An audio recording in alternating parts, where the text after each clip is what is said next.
जरूरी नहीं कि हर पल भागती दौड़ती इस दुनिया में हम सब कुछ पालें, लेकिन यह बहुत जरूरी है कि हम हर उस पल को जिएं जो हमारे सामने है। द आर्ट ऑफ नाउ यही सिखाता है। नमस्कार दोस्तों, बुक एफएम पर आप सभी का स्वागत है। आज की इस वीडियो में हम बात कर रहे हैं जेम्स टी मैनसन की मशहूर किताब द आर्ट ऑफ नाउ की, जो न सिर्फ एक किताब है बल्कि एक ऐसा अनुभव है जो आपकी सोच को पूरी तरह बदल सकता है। यह किताब हमें सिखाती है कि कैसे हम अपने बीते हुए कल और आने वाले भविष्य की चिंता में उलझे बिना अपने वर्तमान को पूरी तरह से जी सकते हैं। कभी आपने महसूस किया है कि हम कितनी बार आज को जीने के बजाय कल की चिंता में डूबे रहते हैं? हम सोचते हैं कल जब सब ठीक होगा तब मैं खुश रहूंगा, या जब मुझे वह मिल जाएगा तब जिंदगी सुकून देगी। लेकिन सच तो यह है कि वह कल कभी आता ही नहीं। जो आता है वह है आज, और इस आज को जीने की कला ही तो असली जिंदगी है। हमारे चैनल का मकसद सिर्फ आपको किताबों के बारे में बताना नहीं है, बल्कि उन किताबों को आपके दिल से जोड़ना है। हर वीडियो में हम आपको एक नई सोच, एक नया नजरिया और एक नया अनुभव देने की कोशिश करते हैं। द आर्ट ऑफ नाउ हमें माइंडफुलनेस यानी सजगता के बारे में गहराई से समझाता है। यह किताब बताती है कि कैसे हम अपने विचारों, भावनाओं और सांसों के जरिए अपने आज को थाम सकते हैं। यह किताब सिर्फ मोटिवेशनल बातें नहीं करती, बल्कि प्रैक्टिकल टेक्निक्स देती है, जिससे हम ओवरथिंकिंग से बाहर निकल सकते हैं, डिस्ट्रैक्शंस को दूर कर सकते हैं और इनर पीस महसूस कर सकते हैं। इस वीडियो को देखते हुए आप खुद से यह सवाल पूछेंगे, क्या मैं अपने आज को सच में जी रहा हूं? क्या मैं हर उस पल का हिस्सा बन पा रहा हूं जो मेरी जिंदगी में आ रहा है? और यहीं से शुरुआत होगी उस ट्रांसफॉर्मेशन की जिसका वादा यह किताब आपसे करती है। तो दोस्तों, इस सफर में हमारे साथ आइए, क्योंकि हम सिर्फ किताबें नहीं सुनते, हम उन्हें समझते हैं, उन्हें जीते हैं। आइए आज से हम सब मिलकर जीना शुरू करें। चैप्टर 1, समय का भ्रम। क्या आपने कभी ऐसा महसूस किया है कि आप आज को जी ही नहीं पा रहे?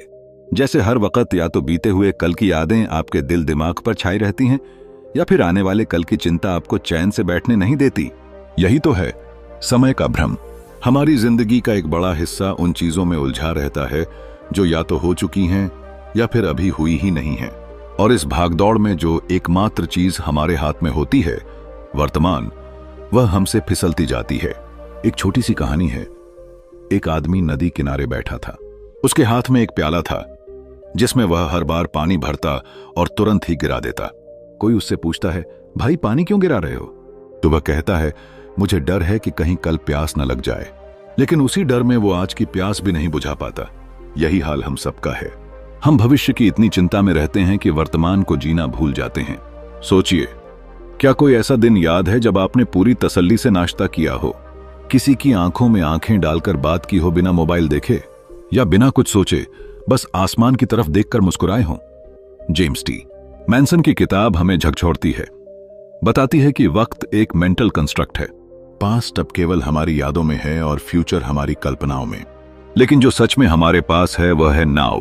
मगर हम उस अब को पकड़ीडी डाहने की जगह या तो उसने मेरे साथ ऐसा क्यों किया जैसे सवालों में उलझे रहते हैं, या फिर अगर मैं फेल हो गया तो क्या होगा जैसी चिंता में डूबे रहते हैं। कई लोग कहते हैं, मैं जब सफल हो जाऊंगा तब सुकून से जीऊंगा। लेकिन क्या वो दिन कभी आएगा? या जब आएगा तो क्या हम उसे जी भी पाएंगे अगर हमने अब जीने की आदत ही नहीं डाली? जरा गौर कीजिए, एक बच्चा कैसे जीता है। उसे न अतीत का बोझ होता है, न भविष्य की चिंता। वो मिट्टी में खेलता है, बारिश में भीगता है, खिलखिलाकर हंसता है। और हम सोचते रहते हैं, भागते रहते हैं और उसी दौड़ में जिंदगी की असली खुशबू खो देते हैं। समय का भ्रम हमें कैद में रखता है। यह हमें ऐसा महसूस कराता है कि अभी का कोई महत्व नहीं है। सब कुछ या तो पहले हो चुका है या आगे होगा। और इसी भ्रम के कारण हम एंजाइटी, रिग्रेट, गिल्ट और फियर जैसे भावनाओं में घिरे रहते हैं।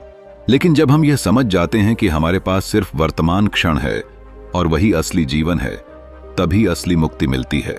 जेम्स टी मैनसन बताते हैं कि अगर हमें सुकून चाहिए तो हमें खुद को नाव से जोड़ना होगा। हमें अपने विचारों से, अपनी सांसों से और अपने पूरे वजूद से इस पल में उतरना होगा। एक साधारण सी बात लेकिन बहुत गहरी। अगर आप इस पल को पूरी तरह महसूस कर लें तो बीते हुए कल की तकलीफ भी छोटी लगेगी और आने वाले कल की चिंता भी फीकी पड़ जाएगी। तो आइए इस सफर की शुरुआत करें। छोड़ दें उस बीते हुए कल को जो अब बस एक कहानी बन चुका है, और थाम लें इस एक पल को, क्योंकि अभी वो जगह है जहां जिंदगी असल में घट रही है। और जब आप अब को पूरी तरह जीना सीख जाते हैं, तभी असली आजादी मिलती है समय के भ्रम से।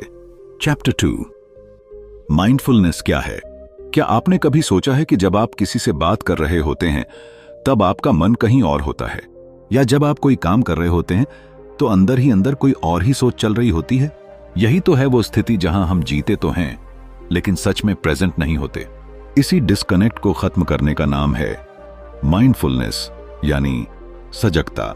सजगता कोई योग मुद्रा नहीं, कोई गहरी ध्यान की अवस्था नहीं, ये तो जिंदगी को पूरी तरह से फील करने की कला है। सोचिए, एक मां अपने बच्चे को गोद में उठाती है तो अगर वह उस पल पूरी तरह से वहीं हो, उसकी सांसों की गर्माहट, उसकी हंसी की मिठास, उसकी उंगलियों की पकड़, सब कुछ महसूस करती हो, तो वही तो है माइंडफुलनेस। लेकिन हुआ क्या है, हम दौड़ में लगे हैं। हमारा ध्यान हर वक्त या तो पास्ट रिग्रेट्स में होता है या फ्यूचर वरीज में।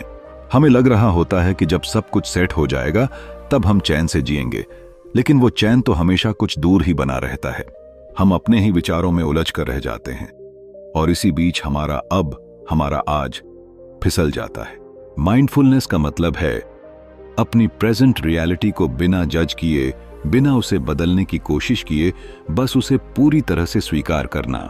जरा सोचिए, जब बारिश हो रही हो और आप बस खिड़की पर बैठकर चाय की प्याली के साथ उस बारिश को निहारें, बिना ये सोचे कि कल क्या होगा या अभी क्या करना है। जब आप हर बूंद की आवाज सुनें, उसकी ठंडक को महसूस करें और अपने भीतर की शांति को देख पाएं, तो आप सच में माइंडफुल हैं। जेम्स टी मैनसन इस किताब में एक सुंदर उदाहरण देते हैं। एक यात्री पहाड़ों पर ट्रैकिंग कर रहा था। वो हर कदम चल रहा था, लेकिन उसका ध्यान मोबाइल पर था या इस बात पर कि मंजिल कब आएगी। नतीजा ये हुआ कि जब वो ऊपर पहुंचा तो उसे कुछ याद ही नहीं रहा कि रास्ता कैसा था। वो हरियाली, वो ठंडी हवा, वो पक्षियों की आवाज, सब मिस हो गया। अब सोचिए, अगर उसने हर कदम को महसूस किया होता, हर पेड़ की बनावट को देखा होता, हर सांस को सुना होता, तो क्या उसकी यात्रा सिर्फ मंजिल तक पहुंचने की होती? नहीं, उसकी यात्रा खुद में एक अनुभव होती। माइंडफुलनेस हमें सिखाता है कि कैसे हम हर काम को एक साधना बना सकते हैं। खाना खाते समय सिर्फ खाना खाना, चलने के वक्त सिर्फ चलना और सुनते समय सिर्फ सुनना। और जब हम ऐसा करते हैं तो छोटी छोटी चीजों में भी हमें सुख मिलने लगता है। यह सजगता कोई बहुत बड़ी साधना नहीं है, यह तो हर उस पल को अपनाने का तरीका है जो अभी हमारी मुट्ठी में है। यह हमें सिखाता है कि जिंदगी बड़ी चीजों में नहीं, बल्कि छोटे छोटे क्षणों में छुपी होती है। जब आप अगली बार अपने बच्चे की आंखों में देखें, या किसी फूल को गौर से निहारें, या अपनी ही सांस को महसूस करें, तो खुद से पूछिए, क्या मैं इस पल में पूरी तरह से हूं?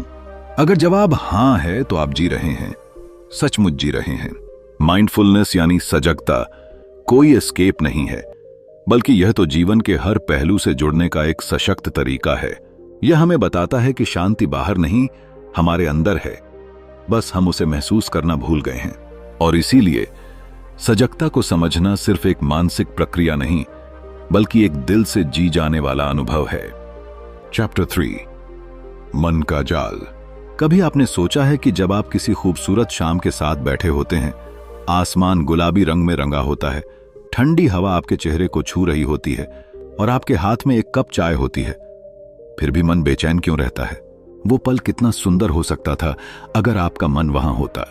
लेकिन नहीं, आपका मन तो या तो किसी पुरानी गलती को याद करके खुद को कोस रहा होता है, या फिर आने वाले कल की चिंता में खोया हुआ होता है। यही है मन का जाल, एक ऐसा जाल जो हमें वर्तमान से खींचकर किसी ऐसे समय में ले जाता है जो या तो बीत चुका है या अभी आया ही नहीं। जेम्स टी मैनसन की किताब द आर्ट ऑफ नाउ हमें बड़ी खूबसूरती से यह दिखाती है कि हमारा मन कितना चालाक होता है। हम अक्सर सोचते हैं कि हम अपने विचारों पर नियंत्रण रखते हैं, लेकिन सच्चाई तो यह है कि विचार ही हमें नियंत्रित कर रहे होते हैं। कल्पना कीजिए एक छोटे बच्चे की जो खिलौनों से खेल रहा है। न उसे कल की चिंता है, न भविष्य का डर। उसके लिए हर पल एक नई खोज है, एक नया अनुभव। लेकिन जैसे जैसे हम बड़े होते हैं, हमारा मन हमें सिखाता है कि जिंदगी को जीने से ज्यादा उसके बारे में सोचना जरूरी है। हम बार बार सोचते हैं, काश मैंने वो बात उस तरह ना कही होती, या फिर अगर कल का प्रेजेंटेशन ठीक से ना हुआ तो क्या होगा। इन सोचों का कोई अंत नहीं होता। हमारा दिमाग इतनी तेजी से दौड़ता है कि हम जिस पल में हैं वही छूट जाता है, और धीरे धीरे हम खुद को थका हुआ, उलझा हुआ और खोया हुआ महसूस करने लगते हैं। हमें लगता है जैसे हम जिंदगी को जी नहीं रहे, बल्कि बस किसी फिल्म की तरह देख रहे हैं, वो भी बिना रुके, बिना समझे। जेम्स टी मैनसन हमें याद दिलाते हैं कि हमारा मन एक मशीन की तरह है जो लगातार सोचता रहता है, लेकिन यह जरूरी नहीं कि हर सोच सही हो। हम अपने विचारों को एब्सोल्यूट ट्रूथ मान लेते हैं, जबकि वे सिर्फ मेंटल पैटर्न्स हैं। मान लीजिए आप सड़क पर चल रहे हैं और किसी ने आपको घूर कर देख लिया। तुरंत मन सोचने लगता है, क्या मुझसे कोई गलती हो गई? क्या मेरा चेहरा ठीक नहीं लग रहा? क्या वो मुझे जज कर रहा है? जबकि सच्चाई यह हो सकती है कि वो इंसान अपने ही किसी विचार में खोया हो। यही हमारा माइंड करता है। वह हर घटना में मीनिंग ढूंढने लगता है, वह भी ऐसा मीनिंग जो अक्सर डर, असुरक्षा या ईगो से भरा होता है। इस जाल से बाहर निकलने का रास्ता क्या है? रास्ता यही है कि हम ये समझें कि हम अपने विचारों नहीं हैं, हम उनसे बहुत ज्यादा गहरे हैं।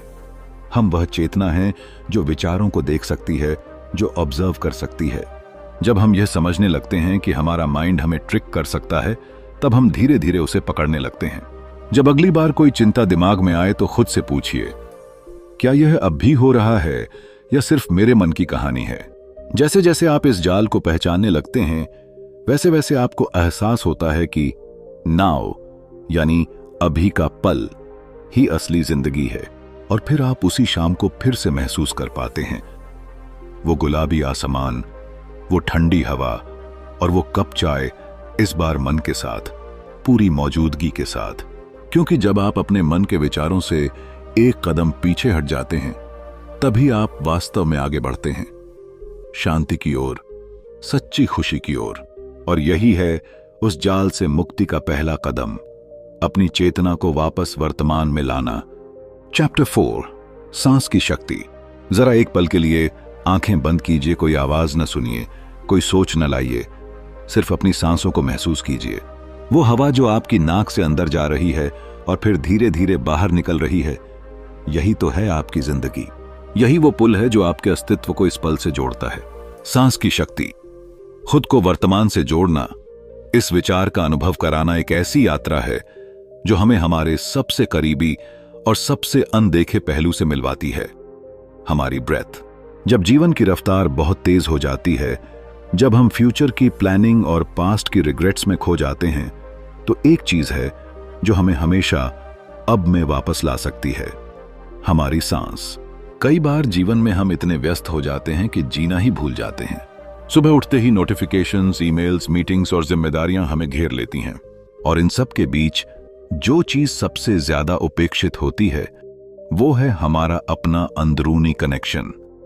वह कनेक्शन जो हमें ग्राउंडेड रखता है, शांत रखता है और जिंदा होने का एहसास कराता है। कल्पना कीजिए, एक बच्चा जो पहली बार इस दुनिया में आता है, उसकी पहली पहचान क्या होती है? उसकी पहली सांस। और जब कोई इंसान दुनिया छोड़ता है तो उसकी आखिरी निशानी क्या होती है? उसकी आखिरी सांस।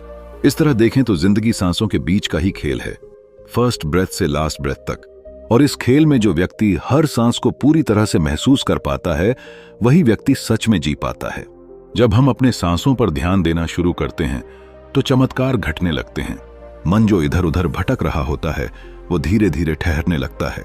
जिस शोर में हम उलझे होते हैं वो कम होने लगता है। सांसों की लय में एक संगीत होता है, एक ऐसा रिदम जो हमारे अंदर मौजूद केओस को शांत कर सकता है। यह तकनीक कोई जटिल साधना नहीं है, यह तो हर किसी के लिए संभव है। बस एक जगह बैठिए, 2 मिनट के लिए ही सही, और अपने सांसों पर ध्यान दीजिए, बिना बदले, बिना रोके, सिर्फ ऑब्जर्व कीजिए। जैसे ही आप ऐसा करना शुरू करते हैं, आप महसूस करेंगे कि आपके आसपास का शोर कम हो रहा है और अंदर का सन्नाटा गहराता जा रहा है। यही सन्नाटा, यही साइलेंस आपको वर्तमान से जोड़ता है। एक बार एक बुजुर्ग साधु से किसी ने पूछा, आप हमेशा इतने शांत और खुश कैसे रहते हैं? साधु मुस्कुराए और बोले, मैं हर पल अपने सांसों के साथ रहता हूं। जब मैं चलता हूं तो सांसों को महसूस करता हूं। जब मैं खाता हूं तब भी सांसों के साथ जुड़ा रहता हूं। जब आप अपनी हर गतिविधि में सांसों को साथ ले आते हैं तो आप खुद को हर पल में जीते हुए पाएंगे। यह कोई चमत्कारिक मंत्र नहीं है, न ही कोई एक्सपेंसिव टेक्निक। यह तो वही चीज है जो आपके साथ हर पल है, बस आपने उसे महसूस करना भूल गए थे। जब एंजाइटी बढ़ती है, जब मन बेचैन होता है, तो बस एक बार गहराई से सांस लें और महसूस करें कि कैसे आपका शरीर और मन दोनों धीरे धीरे शांत हो जाते हैं। यही है आपकी इनर पावर, जिसे एक्टिवेट करने के लिए किसी बाहर के साधन की जरूरत नहीं है। हर सांस एक रिमाइंडर है कि आप जिंदा हैं, और जब आप इसे सच में महसूस करते हैं तो आपको अपने अंदर एक नई ऊर्जा, नई क्लैरिटी और एक गहरी शांति का अनुभव होता है। प्रेजेंट मोमेंट कोई कॉन्सेप्ट नहीं है, यह एक लिविंग एक्सपीरियंस है, और उस अनुभव का सबसे सरल दरवाजा है आपकी सांस। तो अगली बार जब जिंदगी भागे, जब मन भटके, जब कोई दुख या चिंता आपको घेर ले, तो कुछ पल ठहरिए और बस अपनी सांसों के साथ बैठ जाइए। आप पाएंगे कि जिस शांति को आप बाहर ढूंढते थे वो तो आपके अंदर ही थी, हर सांस में, हर पल में। क्योंकि कई बार खुद को पाने के लिए कहीं जाने की जरूरत नहीं होती, बस आपको सांस लेना होता है। बस सांस लीजिए और अभी को जी लीजिए। चैप्टर 5, छोड़ना सीखें। हम सभी कभी ना कभी किसी ऐसे अनुभव से गुजरते हैं जो हमें तोड़ देता है, अंदर ही अंदर चुपचाप खोखला कर देता है। कोई पुराना रिश्ता, कोई कहे हुए शब्द, कोई अधूरा सपना, या फिर किसी का दिया हुआ धोखा, ये सब हमारी आत्मा पर ऐसे निशान छोड़ जाते हैं जो बाहर से दिखाई नहीं देते, लेकिन भीतर बहुत कुछ बदल देते हैं। और सबसे बड़ी बात यह है कि हम उन्हें थामे रहते हैं बहुत मजबूती से। ऐसा लगता है जैसे अगर हमने उन्हें छोड़ दिया तो हमारी पहचान का कोई हिस्सा खो जाएगा। जेम्स टी मैनसन हमें एक बहुत ही गहरे भावनात्मक सच से रूबरू कराते हैं। छोड़ना सीखना भी एक कला है। अक्सर हम यही सोचते हैं कि चीजों को थामे रहना ताकत की निशानी है, लेकिन सच्चाई यह है कि कभी कभी छोड़ देना ही असली ताकत होती है। जब हम अपने पुराने जख्मों को पकड़े रहते हैं तो हम सिर्फ उस दर्द को दोहराते हैं जो एक बार हमें मिला था। हर बार जब हम उस घटना को याद करते हैं तो वो दर्द दोबारा जीवित हो उठता है। कल्पना कीजिए कि आप एक भारी पत्थर को सालों से अपने कंधे पर उठाए हुए चल रहे हैं। आप चल तो रहे हैं, लेकिन हर कदम थका देने वाला है। अब जरा सोचिए, अगर आप उस पत्थर को जमीन पर रख दें तो क्या होगा? आप शायद गिर जाएंगे नहीं, बल्कि हल्का महसूस करेंगे, आजाद। बिल्कुल ऐसा ही होता है जब हम अपने भावनात्मक बोझ को छोड़ देते हैं। जेम्स टी मैनसन यहां एक बहुत टचिंग कहानी साझा करते हैं। एक महिला जो अपने पिता के साथ हुए कड़वे अनुभवों को 30 साल तक अपने सीने में दबाए रही। हर बार जब वह अपने जीवन में कुछ अच्छा करती, एक छोटी सी आवाज अंदर से कहती, वो तो तुझे कभी काबिल नहीं समझता था। उसने अपने अतीत की नकारात्मक छाया को इतना बड़ा बना लिया कि आज का उजाला भी उसमें खो गया।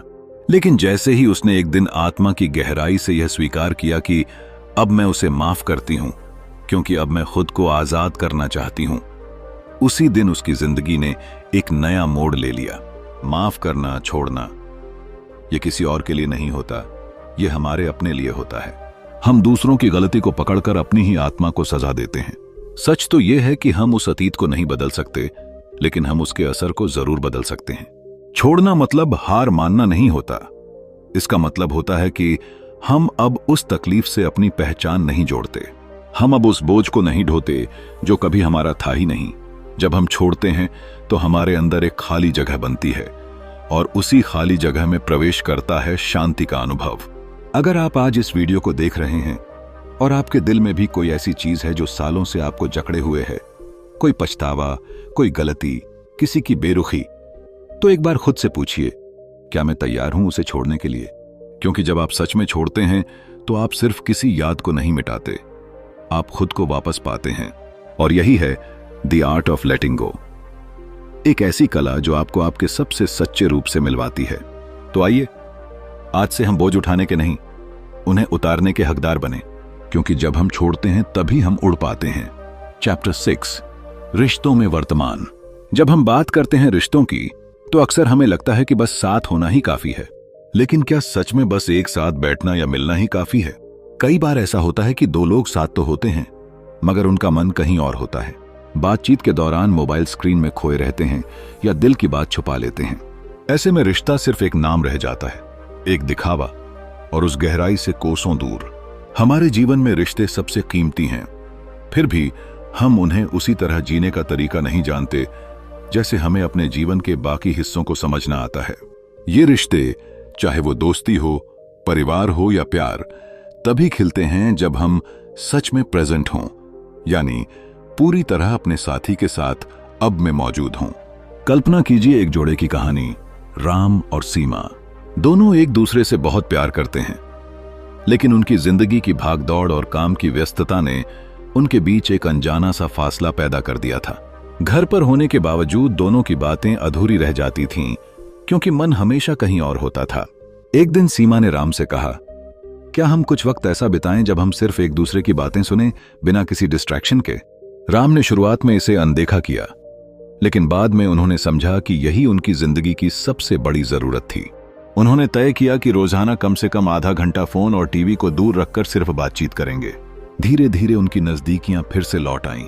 यह अनुभव हमें सिखाता है कि रियल कनेक्शन तभी बनता है जब हम सच में सामने वाले के लिए पूरी तरह उपस्थित होते हैं। जब हम पूरी तरह सजग होते हैं तो हम न सिर्फ उनकी बात सुनते हैं, बल्कि उनके भावों, उनकी चुप्पियों, उनकी हंसी और उनकी मुस्कान को भी महसूस करते हैं। यह वही प्रेजेंस है जो रिश्तों को गहरा बनाती है। अक्सर हम रिश्तों में गलती करते हैं कि हम सामने वाले की अपेक्षाओं को नजरअंदाज कर देते हैं। हम सोचते हैं कि बस हम मौजूद हैं, वही काफी है। लेकिन सच ये है कि प्रेजेंस सिर्फ शरीर की मौजूदगी नहीं, बल्कि मन और आत्मा की भी पूरी भागीदारी है। जब हम किसी की आंखों में देखते हैं तो वहां सिर्फ एक नजर नहीं होती, बल्कि एक कनेक्शन, एक समझ होती है। अब सोचिए, जब आप अपने दोस्तों, परिवार या पार्टनर के साथ पूरी तरह अब में रहते हैं तो हर छोटी बात भी एक खास याद बन जाती है। एक साथ बिताया हुआ हर पल, चाहे वह एक चुप्पी हो या एक हंसी, दिल के सबसे करीब होता है। रिश्तों में यही गहराई हमें असली खुशी और संतोष देती है। यह कहानी हमें यह भी याद दिलाती है कि रिश्तों में क्वालिटी टाइम बिताना कितना जरूरी है। जितना समय हम अपने काम, सोशल मीडिया या दूसरे कामों में लगाते हैं, उतना ही समय हमें अपने रिश्तों को देने की जरूरत है। और सबसे बड़ी बात यह है कि यह समय प्रेजेंट मोमेंट में बिताया जाए, न कि सोचते हुए कि कल क्या होगा या पिछली किसी बात को लेकर चिंता करते हुए। जब हम अपने रिश्तों में पूरी तरह से प्रेजेंट होते हैं तो हम न केवल अपनी जिंदगी को बेहतर बनाते हैं, बल्कि अपने आसपास के लोगों की जिंदगी में भी खुशियां भर देते हैं। यही आर्ट ऑफ नाउ है, अपने हर रिश्ते में हर पल की गहराई को महसूस करना और उसे पूरी तरह से जीना। तो दोस्तों, अपने प्यार को, अपने रिश्तों को एक नया मुकाम देने के लिए जरूरी है कि हम हर पल सच में उस पल में मौजूद हों। जब हम अपने दिल की आवाज सुनते हैं और सामने वाले की भावनाओं को समझते हैं, तभी हमारे रिश्ते असली मायनों में खिल उठते हैं। यही तो जिंदगी की खूबसूरती है, अपने रिश्तों को सजगता और प्रेम से जीना और हर अब को एक अनमोल तोहफा बनाना। चैप्टर 7, तनाव और चिंता से निपटना। तनाव और चिंता, दो ऐसे शब्द जो आज की भागती दौड़ती जिंदगी में हर किसी के दिल दिमाग पर हावी हो चुके हैं।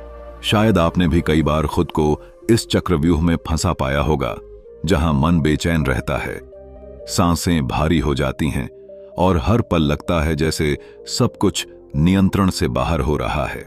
लेकिन क्या आपने कभी सोचा है कि ये तनाव और चिंता हमारे अंदर क्यों पैदा होती हैं? क्यों हम अपने मन के अंदर ऐसी दौड़ लगाते रहते हैं जो हमें कहीं ले ही नहीं जाती?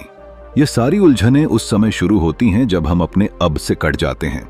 हमारा मन या तो बीते हुए कल के गम में उलझा रहता है या फिर आने वाले कल की अनिश्चितताओं से डरता रहता है।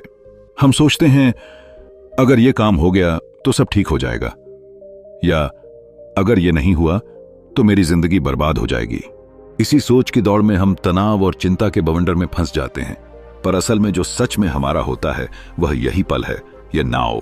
जब हम पूरी तरह से वर्तमान में होते हैं तो तनाव अपने आप कम होने लगता है। यह ऐसा अनुभव है जिसे हम सबने कभी ना कभी महसूस किया है। जब हम किसी खूबसूरत नजारे को देखते हैं, या किसी प्यारे बच्चे की हंसी सुनते हैं, या फिर किसी गहरी बातचीत में खो जाते हैं, उस वक्त समय मानो रुक सा जाता है और दुनिया की सारी फिक्रें गायब हो जाती हैं। यही तो है द आर्ट ऑफ नाउ, वर्तमान के पल में जीने की कला। कल्पना कीजिए कि एक बार एक युवा लड़की थी जो नौकरी, परिवार और अपने सपनों के बीच फंसी हुई थी। उसकी चिंता इतनी बढ़ गई थी कि वह रातों को ठीक से सो नहीं पाती थी। उसका मन लगातार कल की चिंताओं में उलझा रहता था। एक दिन उसने खुद को जंगल में अकेला पाया, जहां न कोई दबाव था न कोई सवाल। वहां बैठकर उसने अपनी सांसों पर ध्यान देना शुरू किया। उसने महसूस किया कि उसके शरीर का हर हिस्सा वर्तमान में पूरी तरह मौजूद है। धीरे धीरे उसकी चिंता कम होने लगी और उसे ऐसा लगा जैसे उसने जिंदगी का सबसे बड़ा राज पा लिया हो। कि तनाव और चिंता उस वक्त बढ़ते हैं जब हम अपने अब से दूर चले जाते हैं। तनाव से निपटने का असली तरीका यही है कि हम अपने मन को वर्तमान में लाएं, उसे उस पल पर केंद्रित करें जो अभी चल रहा है। सांसों की गहराई को महसूस करें, अपने आसपास की आवाजों, खुशबुओं और रंगों को समझें। जब हम सचमुच अब में होते हैं तो हमारे अंदर एक शांति का सागर उमड़ने लगता है जो किसी भी चिंता को बहा ले जाता है। यह जिंदगी की एक खूबसूरत सच्चाई है कि हम तनाव को पूरी तरह खत्म नहीं कर सकते, लेकिन उसे नियंत्रित जरूर कर सकते हैं। हम अपने मन को प्रशिक्षित कर सकते हैं कि वह बीते हुए कल या अनिश्चित भविष्य की बजाय अब में रहे।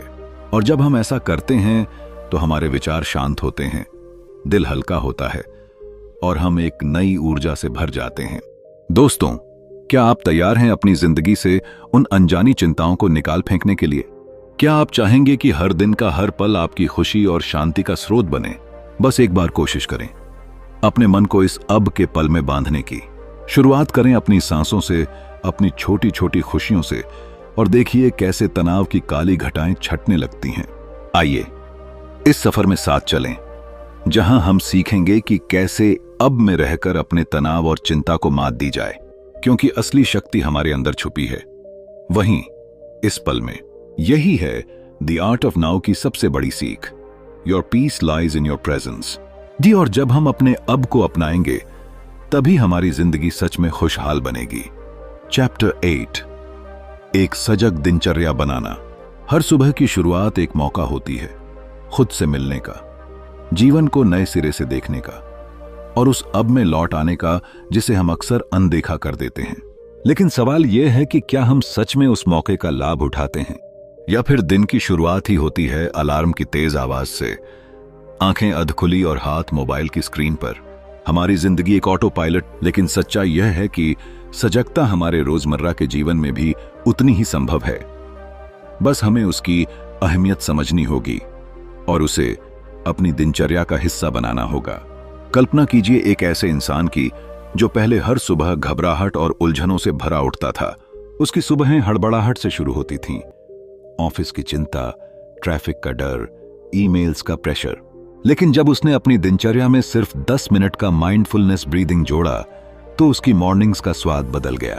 अब वही इंसान उठते ही अपनी सांसों पर ध्यान देता है, खुद को महसूस करता है और फिर दिन की दौड़ में उतरता है, लेकिन अब भीतर से शांत और संतुलित होकर। माइंडफुलनेस की सबसे बड़ी खूबसूरती यह है कि इसे किसी खास समय या जगह की जरूरत नहीं होती।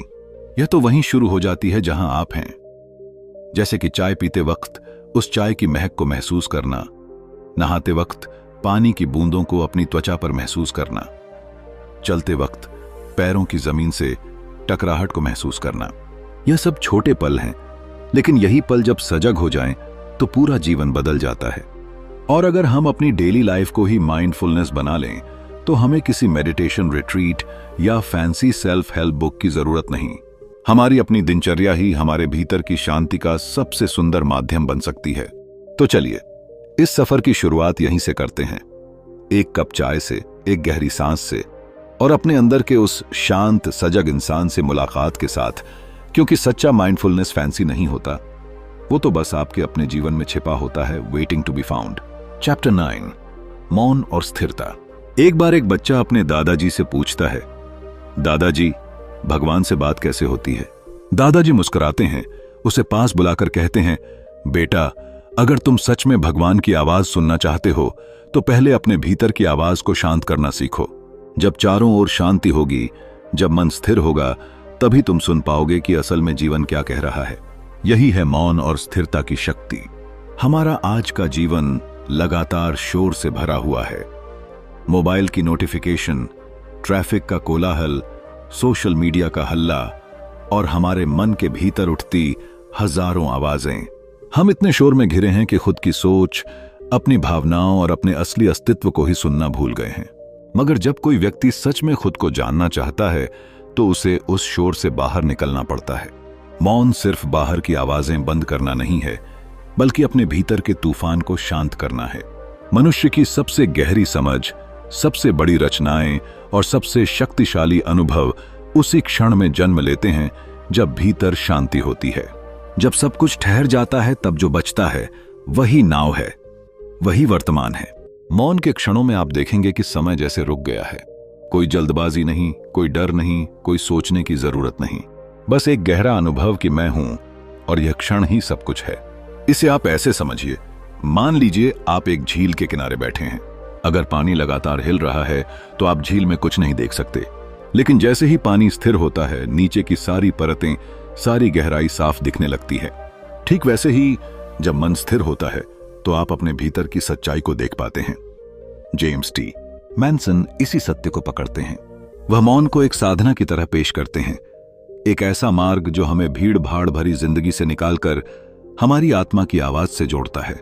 इस मौन में हमें अपने डर दिखते हैं, हमारी अधूरी इच्छाएं सामने आती हैं और फिर धीरे धीरे सब शांत हो जाता है। हर कोई जीवन में शांति चाहता है, मगर हम उसे बाहर ढूंढते हैं। कोई ट्रिप पर जाता है, कोई ध्यान लगाने की कोशिश करता है, कोई किताबें पढ़ता है, मगर जब तक भीतर मौन नहीं होगा तब तक बाहर की कोई चीज स्थायी सुख नहीं दे सकती। जेम्स टी मैनसन बताते हैं कि जब आप रोजाना कुछ मिनटों के लिए भी शांति से बैठते हैं, किसी भी उद्देश्य के बिना, तो वो समय आपको न सिर्फ मानसिक ऊर्जा देता है बल्कि आत्मा को भी पोषण देता है। शुरुआत में मुश्किल लगता है, मन भागता है, सोचें दौड़ती हैं, बेचैनी होती है, मगर जैसे ही आप मौन को गले लगाते हैं वैसे ही यह आपको बदलने लगता है। आप अब किसी बात की जल्दी में नहीं होते, हर चीज को समझदारी से देखते हैं और हर क्षण में उपस्थित रहते हैं। आज जब जीवन स्पीड और प्रदर्शन पर टिका है, तब साइलेंस इज अ रिबेलियन। यह शांति एक विरोध है उस दुनिया के खिलाफ जो हमें लगातार भागने पर मजबूर करती है। तो क्या आप तैयार हैं कुछ पल अपने साथ बिताने के लिए? क्या आप उन शब्दों को सुनना चाहते हैं जो शब्दों के पार हैं? क्या आप मौन के उस गहरे सागर में उतरना चाहते हैं जहां सब कुछ होता है बिना कुछ कहे? अगर हां, तो यही है आपकी शुरुआत, यही है जीवन का असली द्वार, मौन और स्थिरता। चैप्टर 10, कृतज्ञता की भावना से जीना। कल्पना कीजिए कि आप सुबह उठते ही मोबाइल चेक करने के बजाय अपनी आंखें बंद करके एक गहरी सांस लेते हैं और बस इतना कहते हैं, धन्यवाद, आज एक और दिन मिला। न कोई बड़ी उपलब्धि हुई, न कुछ नया पाया, फिर भी दिल में एक सुकून, एक हल्की मुस्कान और मन में शांति होती है। यही होती है कृतज्ञता की भावना से जीना, जिसे अक्सर हम नजरअंदाज कर देते हैं। जिंदगी की रफ्तार इतनी तेज हो चुकी है कि हम हर समय किसी चीज के पीछे भागते रहते हैं, कभी पैसे के पीछे, कभी रिश्तों के पीछे, कभी अपने खोए हुए समय के पीछे। और इसी भाग दौड़ में हम वो सब कुछ भूल जाते हैं जो हमारे पास पहले से मौजूद है। हम भूल जाते हैं कि हमारे पास जो सांसें चल रही हैं वो भी एक गिफ्ट हैं। जेम्स टी मैनसन हमें एक ऐसी खूबसूरत सोच से जोड़ते हैं जो जिंदगी को एकदम अलग रंग में देखने का मौका देती है, और वो है ग्रैटिट्यूड, यानी कृतज्ञता। ये कोई भारी भरकम स्पिरिचुअल प्रैक्टिस नहीं है, ये एक बेहद सरल लेकिन ट्रांसफॉर्मेटिव भावना है जो हमें हर दिन को एक तोहफे की तरह देखने में मदद करती है। कभी आपने देखा है कि कुछ लोग बहुत कम साधनों में भी बहुत खुश रहते हैं, उनका चेहरा शांत होता है और उनकी बातें सुकून देती हैं। क्यों? क्योंकि उन्होंने पाने के पीछे भागने से पहले से जो पाया है उसकी कदर करना सीख लिया है। एक बार की बात है, एक बूढ़ी महिला अपने छोटे से कमरे में अकेली रहती थी। न कोई परिवार, न दौलत और न ही कोई बड़ी उपलब्धि, लेकिन हर सुबह वो अपने छोटे से गार्डन में खिले फूलों को देखकर मुस्कुरा देती थी। लोग उसे देखकर चौंकते थे, इसके पास तो कुछ भी नहीं है, फिर भी इतनी खुश कैसे है? वो जवाब देती, मेरे पास सब कुछ है, सूरज की रोशनी, फूलों की खुशबू, चलने के लिए 2 पैर, देखने के लिए आंखें और महसूस करने के लिए दिल, और क्या चाहिए? उसकी यही सोच उसकी सबसे बड़ी दौलत थी, ग्रैटिट्यूड। कृतज्ञता हमें सिर्फ अच्छा महसूस नहीं कराती, यह हमारे अंदर एक प्रकार की ऊर्जा भर देती है जो हमें दुनिया को सकारात्मक दृष्टि से देखने में मदद करती है। जब हम अपने जीवन की छोटी छोटी चीजों को भी सराहने लगते हैं, जैसे माँ का खाना, दोस्तों की हंसी, सुबह की ठंडी हवा या बारिश की खुशबू, तो धीरे धीरे हमारे अंदर की बेचैनी कम होने लगती है। ग्रैटिट्यूड का अभ्यास हमारी सोच को मैं क्या खो बैठा हूं से हटाकर मुझे क्या क्या मिला है पर ले आता है। और जब इंसान अपने पास मौजूद चीजों की कदर करने लगता है, तभी असली अबंडेंस शुरू होती है, जो सिर्फ बैंक बैलेंस में नहीं बल्कि दिल में महसूस होती है। किताब हमें यह भी सिखाती है कि जब हम कृतज्ञ होते हैं तो हमारी मानसिक स्थिति बदलती है, क्योंकि अब हम शिकायत करने के बजाय सराहना करने लगे हैं। और जब दिल में अप्रिसिएशन आ जाती है तो यूनिवर्स भी धीरे धीरे और चीजें जोड़ने लगती है। इसे आप लॉ ऑफ अट्रैक्शन कहें या फिर ब्लेसिंग्स मल्टीप्लाई व्हेन एक्नॉलेज्ड। तो अगली बार जब आप अपने जीवन से नाखुश हों या आपको लगे कि मेरे पास कुछ नहीं है, तो एक बार आंखें बंद करें और खुद से पूछें, क्या मैंने अपने पास मौजूद चीजों की कद्र की है? आप देखेंगे कि जवाब खुद ब खुद आपको सुकून देगा। कृतज्ञता सिर्फ एक भावना नहीं बल्कि एक जिंदा तरीका है जीने का, जहां हम हर दिन को एक उपहार मानते हैं और हर पल को पूरी तरह से स्वीकार करते हैं। और दोस्तों, यही तो है द आर्ट ऑफ नाउ, पल को महसूस करना, अपनाना और उसका शुक्रिया अदा करना। अगर ये बात आपके दिल को छू गई हो तो इस वीडियो को लाइक जरूर करें। कमेंट में बताइए कि आप अपने जीवन में किन बातों के लिए आभार प्रकट करते हैं, और सब्सक्राइब कर लीजिए ताकि हम आपको ऐसे ही गहराई से जुड़ी किताबों की बातें लाकर देते रहें। धन्यवाद।